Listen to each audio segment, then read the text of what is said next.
Alhamdulillahi Rabbil Alamin alladzi ja'ala Ramadan syahrun mubarak, syahrun azim, syahrun fihi lailatahu khairun min alfi syahr. Asyhadu an la ilaha illallah wahdahu la syarikalah wa asyhadu anna Muhammadan abduhu wa rasuluh alladzi la nabiyya ba'dah. Ikhwatul iman, sahabat muttaqin yang dirahmati oleh Allah Subhanahu wa taala. Alhamdulillah, kita semua sampai saat ini oleh Allah masih diberikan kesehatan, masih diberikan nikmat waktu untuk kita bisa hidup di bulan Ramadan yang banyak dikatakan dalam keterangan bulan yang penuh dengan kebaikan, bulan yang penuh dengan berbagai macam fadilah-fadilah keutamaan. Dan tentu ini harus kita syukuri karena kesempatan momentum terbaik ini tidak semua orang bisa mendapatkannya. Tidak semua orang diberikan kesempatan yang sama. Banyak orang yang mengharapkan bertemu dengan Ramadan, tapi apa mau dikata, waktunya sudah selesai dan tidak bisa berkesempatan hidup di bulan Ramadan. Dan tentunya ini adalah nikmat besar yang kita masih raih, yang diberikan oleh Allah Subhanahu wa taala. Ikhwatul iman rahimakumullah. Manusia merupakan makhluk yang Allah berikan dua kecenderungan berbeda dengan malaikat. Ya. Kalau malaikat, sifat dari malaikat itu adalah la ya'suna ma amarallah wa yaf'aluna ma yu'marun. Malaikat itu senantiasa mentaati semua perintah-perintah Allah Subhanahu wa taala, tidak akan pernah bermaksiat atas perintah Allah. Itu malaikat. Kenapa? Karena malaikat itu tidak diberikan hawa nafsu oleh Allah. Berbeda hanya dengan manusia, kita sebagai Bani Adam, anak turunan Adam, berbeda dengan makhluk yang namanya malaikat. Allah berikan kecenderungan itu tidak hanya Allah berikan dorongan untuk berbuat baik, tapi kita manusia diberikan hawa nafsu oleh Allah yang mendorong kita untuk berbuat tidak baik atau berbuat dosa dan maksiat. Sehingga kita kalau bisa memperhatikan ayat Allah dalam Quran surat Asy-Syams ayat ke-8 sampai dengan 10. A'udzu billahi minasyaitonir rajim. Fa'alhamaha fujuraha wa taqwaha. Maka aku telah ilhamkan, kata Allah, kepada kita manusia fujuraha, dorongan fujur, dorongan untuk kita berbuat dosa dan maksiat, wa taqwaha, dan dorongan untuk berbuat kebaikan yang mengarahkannya kepada perbuatan-perbuatan takwa. Nah itulah, ada dua dorongan, dua kecenderungan dari manusia. Gak pernah ada yang luput yang namanya dari dosa. Kalau dalam istilah peribahasa kita, tiada gading yang tak retak.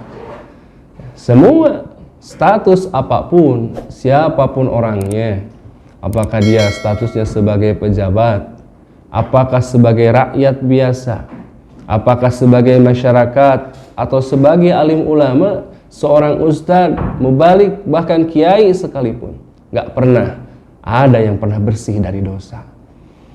Makanya jangan sampai kita mencela, ya. Misalkan ada guru-guru kita, ustadz kita, kiai kita yang berbuat kealfaan, kesalahan, lantas kita sering mencela. Loh kok kiai-kiai, loh kok ustadz-ustadz, loh kok seorang pendai berbuat seperti itu, berbuat dosa. Selama dia statusnya menyandang sebagai manusia, tentulah yang namanya manusia tidak pernah ada yang luput dari kesalahan, tiada gading yang tak retak. Namun insya Allah yang terbaik dalam pandangan Allah dari semua anak turunan Adam adalah mereka yang menyadari terhadap dosanya dan bertaubat kepada Allah.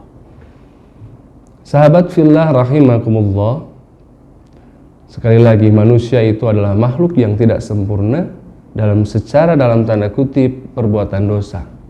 Karena kita bukan malaikat, yang Allah masih tanamkan dalam diri manusia itu adalah hawa nafsu. Tadi juga disebutkan dalam Al-Quran surat Asy-Syams, fa'alhamaha fujuraha wa taqwaha. Allah berikan dua kecenderungan. Kecenderungan pertama, dorongan untuk berbuat dosa, dan yang kedua, dorongan untuk berbuat dosa, dorongan takwa kepada Allah. Namun ikhwatu iman rahimakumullah, perhatikan ayat selanjutnya dalam surat Asy-Syams tadi. Qad aflaha man zakkaha. Namun alangkah beruntungnya, namun alangkah berbahagianya, namun alangkah hebatnya. Di sana menggunakan kalimat isim tafdhil. Dalam bahasa Arab disebutnya isim tafdhil. Qad aflaha, wajan af'al. Aflaha, falah itu artinya berbahagia, beruntung. Aflaha, paling beruntung. Aflaha, paling berbahagia. Kalau dalam azan ada kalimat hayya 'alal falah, mari kita menuju kebahagiaan, mari kita menuju keberuntungan. Falah itu beruntung, bahagia, sukses. Tapi di sini Allah menggunakan qad aflaha. Bahkan sebelumnya memakai kata qad. Qad itu kalimat taukid, penegasan. Sungguh benar-benar akan berbahagia, sungguh akan benar-benar beruntung siapa? Man zakkaha, orang yang senantiasa membersihkan dosa-dosa dalam dirinya. Sebaliknya, ikhwatu iman rahimakumullah, wa qad khaba man dassaha, alangkah ruginya, alangkah celakanya man dassaha, orang yang mengotori dirinya dengan dosa-dosa. Nah, para beberapa ahli tafsir menafsirkan wa qad khaba man dassaha artinya orang yang selalu mengulang-ulang perbuatan dosanya. Karena kita tahu, yakin setiap manusia pernah berbuat salah. Maka kata Allah, beruntunglah orang yang membersihkan dirinya dari dosa. Tapi kata Allah, alangkah ruginya orang yang sudah tahu dia itu berbuat dosa, tapi senantiasa mengulang dosa tersebut. Tidak pernah ada kapoknya. Dia sadar sudah berbuat dosa, terus diulangi dosa-dosa itu. Sehingga kata Allah, rugilah orang yang tidak pernah membersihkan dirinya dari dosa. Artinya apa? Orang yang suka mengulang-ulang perbuatan dosa yang sama. Ya. Bertobat kembali lagi, tobat kembali lagi. Cuk orang Sunda mah tobatna tobat sambal. Udah tahu pedas, coel deui. Ya. Udah tahu dosa, lakukan lagi. Sehingga Allah Subhanahu wa taala memberikan peringatan kepada kita dalam Quran surat Al-Mutaffifin. Maka perhatikan surah Al-Mutaffifin ayat 14-15 kalau saya tidak salah. Mohon maaf kalau saya keliru. Dalam surat Al-Mutaffifin Allah menerangkan, kalla bal rana ala qulubihim ma kanu yaksibun. Sekali-kali tidak. Kalla itu artinya sekali-kali tidak. Bal rana ala qulubihim ma kanu yaksibun. Dosa-dosanya itu akan menutupi hatinya. Apa yang dia perbuat dari dosa-dosa yang ia sering ulangi itu akan menutupi hatinya. Satu kali berbuat dosa, hatinya menjadi hitam. Berbuat lagi, nambah lagi titik hitam. Sehingga tertutuplah hatinya. Sehingga dalam ayat ke-15-nya, kalla innahum ar-rabbihim yawma idzil lamahjubun. Nauzubillah, ketika dosa sering kita ulangi, dosa kita terus diulangi padahal kita tahu itu dosa, itu akan menjadikan hijab antara kita dengan Tuhan kita Allah ketika di yaumul qiyamah, di akhirat. Menjadikan penghalang dia untuk bertemu dengan wajah Allah. Padahal ikhwatu iman rahimakumullah, nikmat terbesar bagi kita orang yang beriman memang betul ingin kita harapkan masuk ke dalam surganya Allah. Memang betul kita ingin dijauhkan dari nerakanya Allah. Tapi nikmat paling besar di atas itu semua ketika kita bisa bertemu dengan wajah Allah kelak di surga. Tapi kata ayat yang tadi, kalla innahum ar-rabbihim yawma idzil lamahjubun. Karena di ayat sebelumnya diterangkan dia selalu menabung dosa sehingga rona menutupi hatinya dengan dosa, sehingga dosa-dosanya itu yang selalu dia ulang akan menjadi hijab, penghalang dia untuk bertemu dengan Rabb-nya kelak di yaumul qiyamah. Na'udzubillah summa na'udzubillahi min dzalik. Padahal itu perkara yang didambakan oleh kita umat Islam, oleh kita orang yang beriman adalah bertemu dengan wajah Allah. Hari ini kita menyebutkan nama Allah, menyebutkan nama-nama terbaik Allah, Asmaul Husna. Belum kita bertemu dengan Allah. Tapi nanti di surga, insya Allah yang mengaku dalam hatinya masih ada sebutir iman, dia memupuknya dengan berbagai amal saleh, mengharapkan ridha Allah, tentu kita akan bertemu dengan Rabb kita kelak di surga. Kecuali siapa? Orang yang selalu mengulang-ulang perbuatan dosa sehingga hatinya menjadi membatu, menjadi hitam, sehingga menjadi hijab. Kala innahum ar-rabbihim yawma idzil lamahjubun. Untuk itulah iwafillah rahimakumullah, penting bagi kita memperhatikan dalam diri kita tentang perbuatan dosa yang kita lakukan. Momentum Ramadan ini adalah momentum terbaik untuk kita, karena disebutkan oleh beberapa ulama, Ramadan adalah syahrul maghfirah, bulan pengampunan dosa. Sehingga banyak hadis-hadis Rasul yang menerangkan tentang bagaimana amalan-amalan di bulan Ramadan bisa menjadi kafarat dari dosa kita. As-salatul khams, al-jumu'atu ilal jum'at, ar-ramadan ila ramadan, mukaffiratun lima bainahuma. Salat 5 waktu yang kita lakukan. Salat subuh tadi kita laksanakan, yang kita akan laksanakan akan menghapus dosa antara subuh menuju zuhur. Salat zuhur kita laksanakan sampai menjelang asar. Salat asar kita menjadi kifarat dosa kita antara zuhur dan asar. Salat kita laksanakan salat isya, maka salat isya kita menjadi kafarat dosa antara maghrib dan isya, dan seterusnya. As-salatul khams menjadi kifarat dosa kita. Maka para ulama menyebutnya taubat harian, ya. Karena itu dilakukan kita dalam waktu sehari penuh 24 jam 17 rakaat. Wal jum'atu ilal jum'at, Jumat ke Jumat yang akan datang. Ketika kita laksanakan ibadah Jumat, dari mulai kita mempersiapkan diri kita untuk hadir di masjid awal waktu, disunahkan, ya, bahkan menjadi hukumnya wajib menurut para ulama, mandi Jumat. Mandi seperti kita mandi janabat, kemudian memakai pakaian terbaik yang kita punya. Disunahkan memakai wangi-wangian, berangkat ke masjid di awal waktu, memburu saf paling depan, ya. Maka itu jika kita laksanakan, mendengarkan khutbah dengan benar, melaksanakan sholatnya dengan khusyuk, maka kata hadis itu akan menjadi kafarat antara Jumat dengan Jumat yang lain. Bahkan dalam hadis lain, wazada salasa, bahkan Allah tambah 3 hari, 10 hari dosa kita diampuni dengan melaksanakan ibadah Jumat. Ar-Ramadan ila Ramadan, mukaffiratun lima bainahuma. Pelaksanaan ibadah Ramadan tahun ini, kemudian kita bertemu dengan Ramadan yang akan datang, maka 1 tahun itu dosa kita diampuni oleh Allah. Masya Allah. Maka momentum Ramadan adalah momentum terbaik buat kita untuk apa? Untuk membersihkan diri kita dari dosa-dosa yang kita lakukan selama mungkin 11 bulan yang telah kita lewati.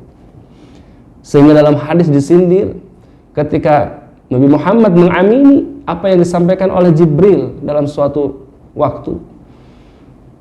Ada 3 yang Rasul aminkan. Roghima anfur rajul dalam bahasa hadisnya. Sungguh hinanya, patahlah, jatuhlah hidung seseorang. Nah, ini menariknya bahasa Arab. Ikhwatiman rahimakumullah. Ketika dalam bahasa Arab disebutkan ungkapan roghima anfur rajul, patahlah, hinalah, jatuhlah hidung seseorang, yang dimaksud bukan hanya hidungnya. Tentu ini adalah keseluruhan dirinya, dari ujung rambut sampai ujung kaki. Rugi seseorang bukan hanya hidungnya. Dalam bahasa Arab ini majaz mursal. Majaz mursal itu min itlaqil juz'iyah wa iradatil kulliyah, yang disebutkan sebagian tapi yang dimaksud keseluruhan. Inilah menariknya bahasa Arab. Tentu ada maksud makna yang tersirat dalam majaz tersebut. Apa kata dalam hadis itu? Roghima anfur rajul, rugi, celaka, jatuh, fatahlah hidung seseorang, yang dimaksud adalah rugi seseorang. Salah satu di antara 3 disebutkan, man adraka alaihi Ramadan, siapa yang mendapatkan kesempatan hidup di bulan Ramadan, kemudian sumang salaho, Ramadan itu berlalu begitu saja, falam yugfar lahu, tapi dia dosanya belum diampuni, dia belum dapat pengampunan dosa dari Allah. Disebutnya juga rugi, bangkrut, celaka, banyak maknanya mustarak, yang menandakan kerugian seseorang. Alangkah ruginya, alangkah celakanya, alangkah hinanya seseorang yang man adraka, dalam keterangan lain, redaksi yang lain, man kana alaihi Ramadan, man ja'a alaihi Ramadan, suman salaho, insalah itu berlalu begitu saja, hampa, tanpa mendapatkan apa-apa.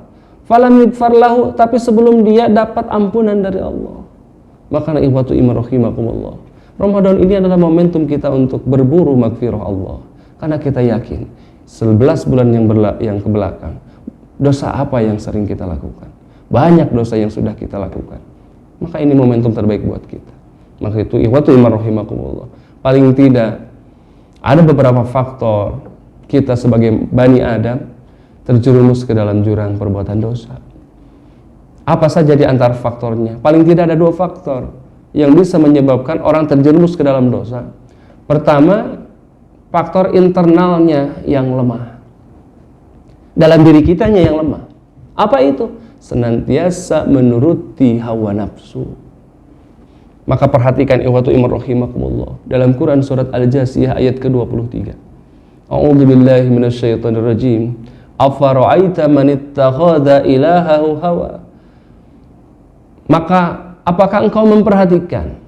Di sini kalimatnya pertanyaan yang dimaksud adalah perintah dari Allah. Perhatikanlah oleh kamu, kata Allah. Siapa? Man ittakhadha ilahahu hawa. Orang-orang yang senantiasa menjadikan ilahnya adalah hawa nafsu. Orang yang menjadikan Tuhannya adalah hawa nafsunya. Artinya selalu menuruti kehendak hawa nafsunya. Sementara kita tahu dalam Al-Quran, inna nafsa la'ammaratun bisu. Hawa nafsu itu kecenderungannya adalah mendorong kita untuk berbuat kejahatan, berbuat yang tidak baik. Wa adallahu Allahu ala ilmin, sehingga Allah sesatkan dia atas ilmu. Wa khatama ala sam'ihi wa qalbihi, sehingga Allah pun akan menutup telinganya. Allah tutup hatinya. Wa ja'ala ala basarihi gishawa, Allah jadikan penglihatannya itu seperti ada gishawa, batu. Fama yahdihi min ba'dillah, maka siapa yang akan memberikan hidayah kecuali Allah? Afala tadzakkarun, kata Allah. Apakah kamu tidak bisa mengambil pelajaran? Nah, di antara kita ikhwatu iman rahimakumullah, banyak orang tergelincir ke dalam perbuatan dosa. Mungkin di antara faktor yang pertama adalah faktor dirinya, internalnya yang lemah, kalah dengan dorongan yang muncul dari hawa nafsunya. Tadi juga kan disampaikan, manusia itu kecenderungannya memang 2. Bisa dorongannya itu yang dari hawa nafsu, mengarahkan kepada kejahatan yang tidak baik-baik. Bisa juga dorongannya dari malaikat, mengarahkan kita pada ketakwaan. Tapi kebanyakan di antara kita, internalnya yang lemah, senantiasa yang diikuti adalah bisikan dari hawa nafsu, mengabaikan bisikan-bisikan untuk mengerjakan perkara-perkara kebaikan. Yang pertama itu, internal kitanya yang lemah. Maka ada pentingnya ini menuntut ilmu, pentingnya kita ada di majelis-majelis ilmu, pentingnya kita ada di majelis-majelis di masjid-masjid untuk menerangkan ceramah-ceramah, tausiah dari alim ulama. Dalam rangka apa? Menguatkan hati kita supaya hati kita condong kepada kebaikan, tidak menuruti hawa nafsu yang mengarahkan kita kepada ketidakbaikan. Iwatu iman rahimakumullah. Itu yang pertama, faktor yang menyebabkan manusia banyak tergelincir dalam dosa adalah internalnya yang lemah. Yang kedua, faktor eksternalnya yang kurang baik. Faktor lingkungan yang tidak kondusif yang dimaksud. Jadi kita bisa bandingkan pengaruh buruk dengan pengaruh baik. Tentu yang banyak berpengaruh adalah pengaruh buruk. Sebagai contoh ikhwatu iman, ini hanya contoh perumpamaan saja. Ketika kita berada dengan orang-orang yang misalkan mohon maaf sekali, yang punya penyakit kulit misalkan, biasanya kecenderungannya itu adalah orang yang tidak berpenyakit kulit yang akan kena penyakit itu. Cuk orang bahasa orang mah ketepaan, yang tadinya tidak sakit kulit jadi budukan karena bergaul dengan yang budukan. Jarang orang yang misalkan orang yang tadinya buduk jadi sembuh karena bergaul dengan yang tidak budukan. Jarang sekali. Tapi kebanyakan orang yang tadinya sehat, kulitnya nggak apa-apa, justru ke bawah budukan karena gaul dengan yang berpenyakit kulit misalkan. Kebanyakan seperti itu. Artinya faktor lingkungan yang tidak baik itu akan lebih memberikan pengaruh kepada orang yang memiliki kepribadian yang baik. Artinya alangkah pentingnya menciptakan atau kita berada di lingkungan yang menyolehkan. Maka perhatikan Al-Quran surat Al-Kahfi ayat ke-28. A'udzubillahi minasyaitonirrajim. Wasbir nafsaka ma'al ladzina yad'una rabbahum bil ghadati wal 'ashi. Hendaklah kalian bersabar, kata Allah. Nah, ini perintah kita untuk bersabar, untuk senantiasa bersama orang-orang yang menyeru Tuhan mereka di waktu pagi hari dan di sore hari. Yuriduna wajhah, yang mengharapkan senantiasa ridha Allah Subhanahu wa taala. Wala ta'du ainaka anhum.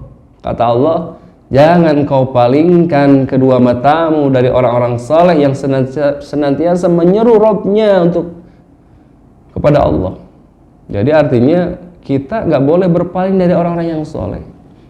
Maka beruntunglah ikhwatu iman rahimakumullah kalau hari ini kita berada di lingkungan yang soleh. Khususnya kita misalkan berada di lingkungan orang-orang yang menyolehkan, di lingkungan orang-orang yang muttaqin.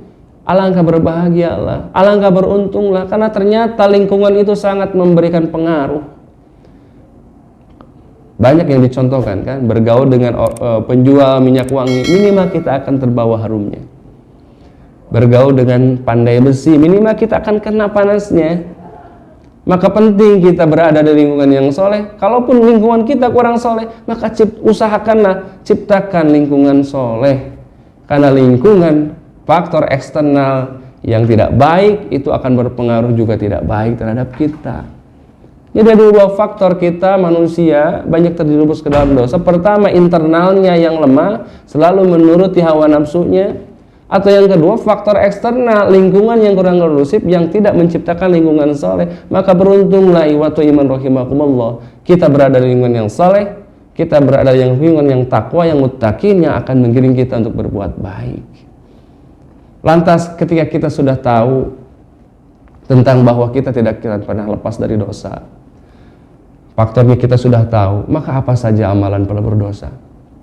Banyak Al-Quran mengatakan, Allah menyebutkan dalam Al-Quran. Yang pertama, ketika kita sudah tahu makhluk yang tidak pernah luput dari dosa, pertama yang harus kita lakukan adalah muhasabatun nafs. Muhasabah diri. Apa itu muhasabah? Introspeksi diri. Melihat dalam diri kita sendiri, kira-kira amalan apa yang sering kita ulang yang itu bersifat dosa. Karena biasanya dosa itu karena sering diulang, kesananya nggak merasa itu perbuatan dosa. Sebagai contoh, ya, orang yang hari ini mungkin beruntung yang bisa melaksanakan saum, tapi bagi mereka yang tidak ada iman, dia mengaku orang Islam, tapi nggak pernah terbiasa bersaum di bulan Ramadan. Hari pertama saum, hari kedua tidak saum, hari ketiga nggak saum lagi, dan terus diulang. Sehingga dia tidak pernah merasa meninggalkan saum dengan sengaja itu perbuatan dosa. Meninggalkan sholat 5 waktu dengan sengaja itu dosa. Karena sudah sering dibiasakan. Ya. Akhirnya dosa itu sudah tidak terasa menjadi dosa. Hatinya sudah mati. Ikhwatu iman rahimakumullah. Maka lihat dulu dalam diri kita, kira-kira dosa identifikasi. Dosa apa yang banyak kita lakukan yang sering kita ulang. Sebagai contoh misalkan, kalau ibu-ibu nyuci di rumah, pasti dia akan fokus dulu membersihkan kotoran yang paling kotor di bagian pakaian itu. Dia cari bagian kerahnya yang banyak kotorannya, dia sikat dulu dengan deterjen, dengan sabun. Setelah bersih kotoran yang bandelnya, baru dia cuci keseluruhan. Itu maksudnya muhasabah. Cari kira-kira dosa apa yang paling sering kita lakukan dulu.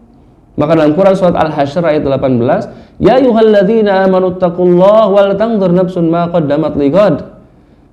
Ini ayat tentang introspeksi diri. Perhatikan amal apa yang sudah kita lakukan untuk bekal di hari esok. Sebaliknya, dosa apa yang sering kita lakukan sehingga itu akan menutupi kebaikan-kebaikan kita. Introspeksi diri, muhasabah. Yang kedua, amalan berdosa yang kedua, kita lihat surat Ali Imran. Ketika kita sudah terlanjur terjerumus berbuat dosa, yang perlu kita lakukan adalah kembali kepada Allah, bertaubat kepada Allah, dan tidak mengulangi perbuatan dosa yang kita lakukan.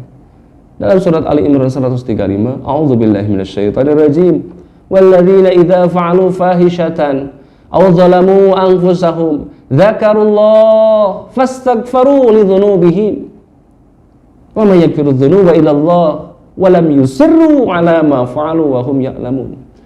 Walladzina idza fa'alu fahisyatan, dan barang siapa yang terlanjur berbuat fahisyah. Nah, ini menarik, ikhwatu iman rahimakumullah. Dalam Al-Qur'an, dalam bahasa Arab, kalau ada disebutkan fahisyah itu adalah dosa yang melibatkan orang lain. Sebagai contoh, mencuri itu fahisyah karena ada orang lain yang dirugikan. Berbuat zina tentu dilakukan tidak hanya sendiri, melibatkan orang lain. Berjudi itu adalah fahisyah karena ada orang lain yang dilibatkan. Gak mungkin orang judi sendiri, bukan judi namanya, tapi latihan judi namanya. Jadi fahisyah itu dosa yang ketika itu melibatkan orang lain. Au dzalamu anfusahum, atau dosa karena zalim terhadap dirinya sendiri, ninggalkan sholat dengan sengaja. Padahal kata Allah, kata Nabi, al-farqu, ya, pembeda antara muslim dan kafir, tarkus sholat, meninggalkan sholat. Jadi ketika orang dengan sengaja meninggalkan sholat, hakikatnya sudah kufur, walaupun KTP-nya masih Islam. Ikhwatu iman rahimakumullah. Apa yang dilakukan ketika kita sudah terlanjur berdosa? Zakarullah, ingat kepada Allah, fastaghfaru lidzunubihim, memohon ampun atas dosa yang dilakukan, bertobat kepada Allah. Wa may yaghfiru dzunuba illallah wa lam yusirru ala ma fa'alu. Nah, ini poinnya. Jadi tobat itu kita berhenti, ingat zikir kepada Allah, istighfar kepada Allah, mohon ampun atas dosa yang kita lakukan, walam yusiru, dan tidak mengulangi lagi perbuatan dosa itu. Itulah taubat. Insya Allah dosa kita akan dilebur oleh Allah.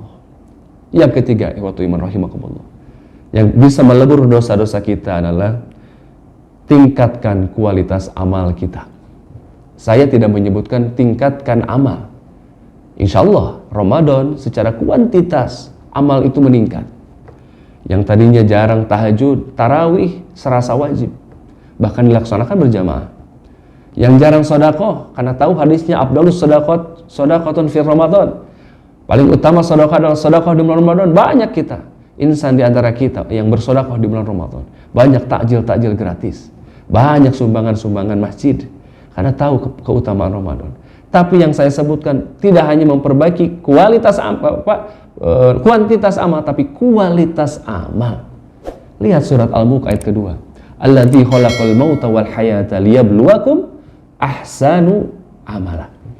Allah menciptakan hidup dan mati semata-mata bagian dari untuk menguji kamu siapa orang yang paling baik amalnya.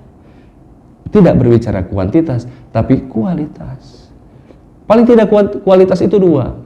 Secara syariat kaifiat dia lakukan ittiba kepada Rasul, kemudian hatinya murni ikhlas kepada Allah Subhanahu wa ta'ala. Memang ada amal yang tidak berkualitas? Banyak. Saum contohnya yang paling mudah. Banyak di antara kita masih SD kelas 1 sudah tamat saumnya. Lapar, dahaga dia bisa lawan, tamat sampai maghrib. Tentu kalau kita para orang tua, apakah cukup dengan menahan lapar dan haus? Tidak cukup.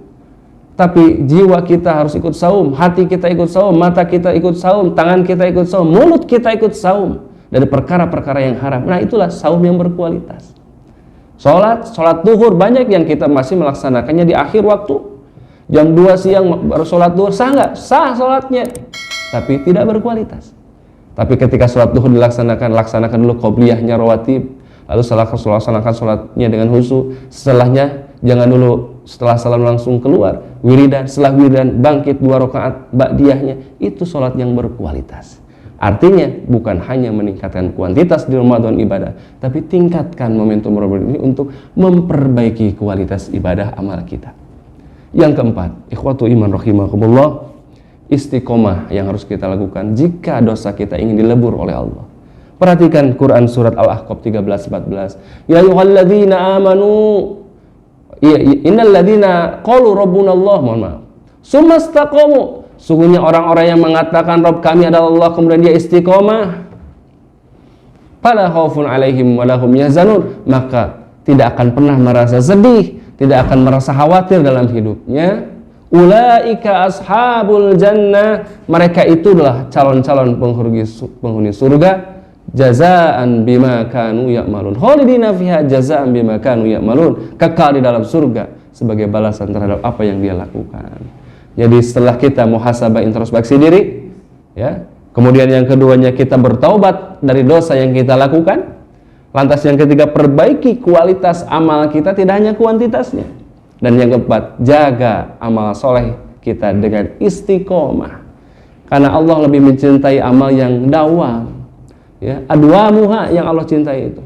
Bukan hanya kita misalkan hari ini baca satu Quran sehari 1 juz, 1 minggu gak baca Quran ke depannya. Kurang baik, bukannya tidak baik, tapi kurang baik. Yang baik itu sehari sejuz, ya itu lebih bagus. Tapi alangkah baiknya walaupun sehari hanya 1 lembar, tapi tiap hari kontinuitasnya dijaga. Itulah amalan terbaik yang menurut Allah sampaikan. Terakhir, ikhwatu iman rahimakumullah. Amalan kita jika ingin dilebur, dosa kita jika ingin dilebur oleh Allah adalah perbanyak memohon kepada Allah, berdoa, istighfar, perbanyak beristighfar, memohon ampunan dari dosa yang pernah kita lakukan. Sebagai gambaran, Nabi kita Muhammad sallallahu alaihi wasallam sehari semalam tidak kurang dari 100 kali memohon ampun kepada Allah. Lantas kita manusia yang banyak berbuat dosa, banyak khilaf dan kealfaan, apakah kita tidak malu untuk tidak memperbanyak istighfar kepada Allah?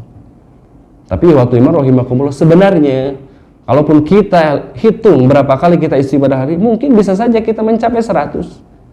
Tapi ironinya kadang ketika kita beristighfar kepada Allah dalam lafaz yang kita bacakan, hati kita nggak sadar, nggak hadir bahwa kita sedang memohon ampun dari dosa. Sebagai contoh, di dalam sholat banyak kalimat istighfar, dalam duduk di antara 2 sujud. Ya pertama kita baca, Rabbighfirli, ya Allah ampunkan dosaku. Tapi sadarkah kita ketika membaca Rabbighfirli dalam duduk di antara sujud, ketika sholat, ketika sedang mohon ampun? Yang kita sadar mungkin ujungnya warzuqni, ya Allah berikan aku rezeki, itu kita khusyuk doanya. Tapi ketika Rabbighfirli, lalai. Setelah sholat pun kita diminta istighfar. Apa yang kita baca setelah salam? Astaghfirullahaladzim alladzi la ilaha illa huwal hayyul qayyum wa atubu ilaik 3 kali. Setelah sholat pun kita dituntut istighfar. Artinya apa? Ada kesempatan kemungkinan ketika sholat pun kita berdosa, ngahuleng, ya, malaweng, Allahu akbar, emut segalana, ingat segala hal, dosa, kita tidak sadar. Di luar sholat, bahkan setelah baca Quran, ada tuntutan kita beristighfar. Apa yang kita baca setelah baca Quran? Secara umum kita setelah baca misalkan, ya, wa ulaika humul muflihun, shadaqallahul azim. Itu yang umum. Sebenarnya itu bukan doa, tapi pernyataan maha benar Allah atas segala firman-Nya. Ada doa yang diajarkan Rasul. Apa doanya? Sami'na wa ata'na ghufranaka rabbana wa ilaikal masir. Itu doa setelah kita baca Quran. Jadi setelah shadaqallahul azim, lanjutkan dengan doa itu. Sami'na, ya Allah kami dengar. Wa ata'na, kami taat. Ghufranaka, ampunkanlah dosa-dosa kami. Rabbana wa ilaikal masir, ya Tuhan kami, hanya kepadamu kami kembali. Setelah ibadah saja kita dituntut istighfar. Ada doa yang diajarkan Rasul dalam Quran surat Al-A'raf ayat ke-23 sebagai bentuk pengakuan dosa. Insya Allah semuanya udah hafal doanya, tinggal kita mendawamkannya. Apa doanya? Rabbana zalamna anfusana wa illam taghfir lana wa tarhamna lanakunanna minal khasirin. Ya Allah, Rabbana zalamna anfusana, kami telah mendolim diri kami. Wa tarhamna wa illam taghfir lana wa tarhamna, jika engkau tidak mengampuni kami dan memberikan rahmat kepada kami, lanakunanna minal khasirin, sungguh kami ada di golongan orang-orang yang merugi. Pengakuan kita di hadapan Allah. Perbanyak kita istighfar kepada Allah, terutama di sepertiga malam. Setelah kita ibadah sahur, ya, setelah kita makan sahur, menjelang subuh, membaca tadarus Quran, selipkan lidah kita basahi dengan istighfar kepada Allah Subhanahu wa taala. Ikhwah fillah rahimakumullah, sahabat mutakin yang ridhoi Allah Subhanahu wa taala, itu di antara amalan-amalan pelebur dosa sebagai bentuk kita pengakuan manusia tidak luput dari dosa, maka perbanyaklah. Pertama, muhasabah. Yang kedua, tadi disampaikan taubat kepada Allah dari dosa yang kita lakukan. Setelah itu perbaiki kualitas amal kita. Yang keempat, istiqomah. Dan yang terakhir, perbanyak istighfar kepada Allah Subhanahu wa taala. Mudah-mudahan ada manfaatnya. Semua kebenaran dari Allah Subhanahu wa taala, kekurangan, kealfaan murni dari diri pribadi. Akhirul kalam, Rabbana zalamna anfusana wa illam taghfir lana wa tarhamna lanakunanna minal khasirin. Rabbana atina fid dunya hasanah wa fil akhirati hasanah wa qina adzabannar. Wassalamualaikum warahmatullahi wabarakatuh.